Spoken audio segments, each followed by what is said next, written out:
Hello అండి, welcome to my గార్డెన్లో ఇది నాకు ఒక 4 years బ్యాక్ మా ఇంటి దగ్గర దొరికింది. అంటే చెట్ల పొదలల్లో పడేసి ఉండే. అంటే ఇది ఐస్ క్రీమ్ బండిది పైన డోమ్ ఉంటుంది కదా, అది దాన్ని తెచ్చుకొని నేనైతే చిలుము పట్టకుండా కలర్ వేసుకున్నాను.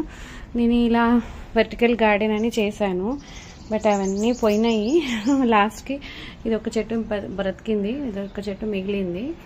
సో ఇప్పుడు మళ్ళీ నేను ఏం చేయబోతున్నాను దీన్ని అంటే, ఇంకో చిన్న థాట్ వచ్చిందండి నాకు. ఇక్కడ ప్యాషన్ ఫ్రూట్ క్రీపర్ కదా, అసలు ప్యాషన్ ఫ్రూట్ కింద దాని కొరకు ఎంత మంచి అరేంజ్మెంట్ చేశాను. కింద ఒక చెట్టు అది పోయింది, ఇది ఇక్కడ పైన ఉంది. ఇప్పుడు అది పోయాక పైకి తెచ్చుకున్నాను. అసలు యాక్చువల్లీ ఆ ప్లేస్లోనే పెట్టాలి అనుకున్నాను ఇంకో ప్యాషన్ ఫ్రూట్, కానీ ఆ ప్లేస్లో తమలపాకు పెరుగుతుంది. సో ఇప్పుడు దాన్ని డిస్టర్బ్ చేయొద్దు అన్న ఉద్దేశంతో ఇంకో ప్యాషన్ ఫ్రూట్ చెట్టు తెచ్చుకొని ఇక్కడ పెట్టుకున్నాను. సో దీన్ని ఇలా పారించాలి అనేది ఈ గ్రిల్కి అంతా నా ఆలోచన, కానీ పాపం పారట్లేదు. సో ఇప్పుడు థాట్ ఏంటి అంటే, ఆ డోమ్ని తీసుకొచ్చి ఇక్కడ పెట్టేసుకోవాలి. సో అది నా ప్లాను. మరి ఇది ఇప్పుడు దీన్ని ఇంకా ఖాళీ చేసేసి పెట్టాలి. సో నేను అన్నీ కూడా రీయూజ్ చేస్తూ ఉంటానండి. ఇదిగోండి పాత కిచెన్, ఇవి అన్నమాట కిచెన్ ర్యాక్స్.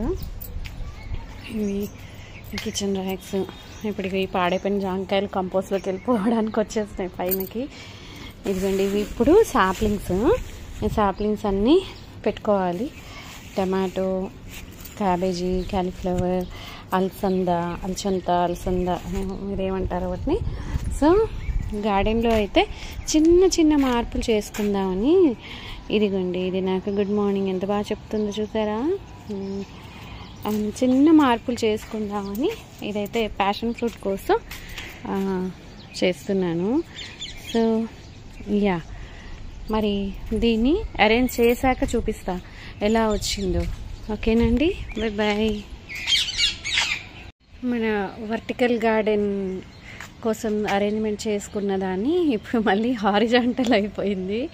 ఇక్కడ చూసారా, ఈ క్రీపర్ పాపం దీన్ని పారించడానికి నేను ఎటు సెట్ చేసినా సెట్ అవ్వట్లేదు. ఇది ప్యాషన్ ఫ్రూట్ అని చెప్పాను కదా.